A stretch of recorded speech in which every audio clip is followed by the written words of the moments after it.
নমস্কার বন্ধুরা, গানে গানে রান্নার চ্যানেলে সবাইকে স্বাগত। চাল কুমড়ো তো আমরা অনেক রকমভাবে খেয়েছি। আজকের আমি একদম ভিন্ন ধরনের রেসিপি বানিয়ে আপনাদের সাথে শেয়ার করব। আর খেতে কিন্তু খুবই দারুণ লাগে, গরম ভাতে, রুটি, পরোটা যা খুশি দিয়ে খেতে পারেন। তো দেখুন কি দারুণ হয়েছে। এরকমভাবে আমি আপনাদের সাথে শেয়ার করব।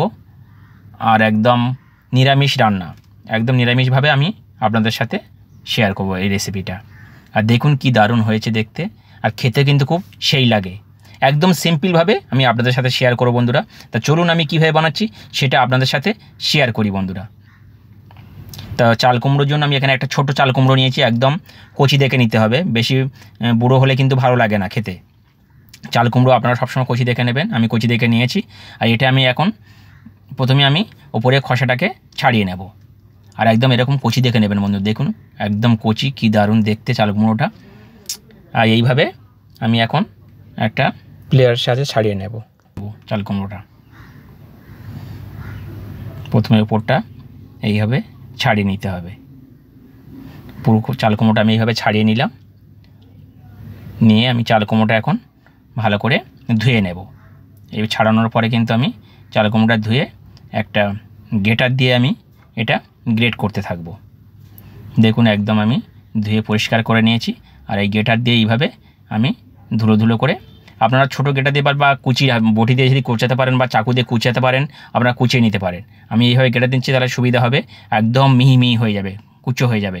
যেহেতু আমি এটা পোস্ত, কাজু, বড়ি দিয়ে রান্না করব, তাই এইভাবে দেখুন এইভাবে একদম ধুলো ধুলো করে নিচ্ছি আমি। তো এইভাবে কিন্তু আমি গ্রেটার দিয়ে গ্রেট করে নেব। দেখুন অলরেডি আমি গ্রেট করে নিলাম। আর একদম কি দারুণ হয়েছে, একদম মিহি মিহি হয়ে গেছে। এরকম মিডিয়াম গ্রেটারটা দিয়ে আমি গ্রেট করে নিলাম। হ্যাঁ, আলু ভাজার মতন হয়ে গেছে একদম। দেখুন যেরকম আমরা ঝুরি আলু ভাজা করি সেরকমই হয়ে গেছে। আর আমি এখানে নিয়েছি বড়ি, অল্প করে একটু বড়ি নিয়েছি। আপনারা যে কোনো বড়ি দিতে পারেন, আমি বিউলি ডালের বড়ি নিয়েছি। আর অলরেডি কড়া বসিয়ে আমি একটু সাদা তেল দিয়েছি, অল্প করে তেল দিয়ে মানে বড়িটা ভাজবো। বড়িতে কিন্তু তেল প্রচুর পরিমাণে তেল টানে। আমি অল্প তেল দিয়ে রান্না করতে একটু ভালোবাসি, বেশি তেল খাওয়া ভালো না। তাই আমি অল্প তেলের মধ্যে দিয়ে বড়িগুলো ভেজে তুলে নিলাম, একটু লাল লাল করে নিলাম বড়িগুলো। নিয়ে এই কড়াইয়ে আবার মধ্যে আমি দিয়ে দেব সর্ষের তেল, দিয়ে এর মধ্যে দেবো গোটা গরম মশলা, এলাচ, লবঙ্গ, দারচিনি দিয়ে একটু নাড়াচাড়া করে, আমি এখানে কিন্তু অন্য কালো জিরে কেটে কিছু ফোড়ন দিচ্ছি না। এইভাবে আপনারা ফোড়ন দেবেন। আমি যেভাবে রান্না করছি আপনারা কিন্তু এইভাবে রান্না করবেন, আর খেতে কিন্তু দারুণ লাগবে। দেখুন আমি কীভাবে রান্নাটা করছি। দেওয়ার পরে আমি বেশ কিছুক্ষণ এইভাবে নাড়াচাড়া করে এটা ভাজতে থাকবো, যতক্ষণ না এই চাল কুমড়ো দিয়ে জল ছাড়ছে ততক্ষণ আমি এইভাবে নেড়ে নেব। দেখুন অলরেডি জল ছেড়ে দিয়েছে আর কতটা কমে গেছে।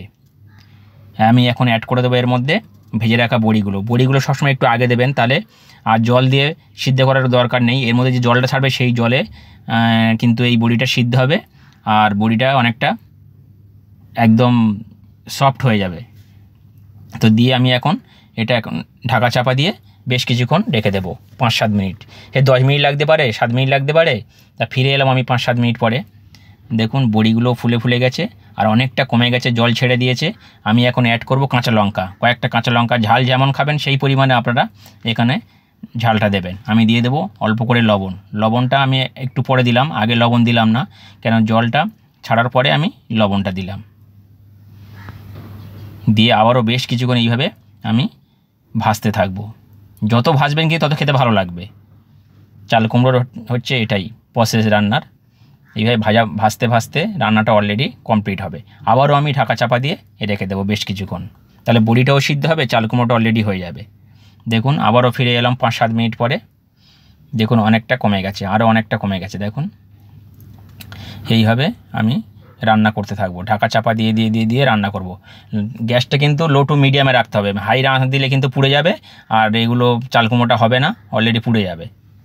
দেখুন অলরেডি অনেকটা কমে গেছে, অনেকটা কমে গেছে। আমি এখন এখানে অ্যাড করব পোস্ত আর কাজু বাদাম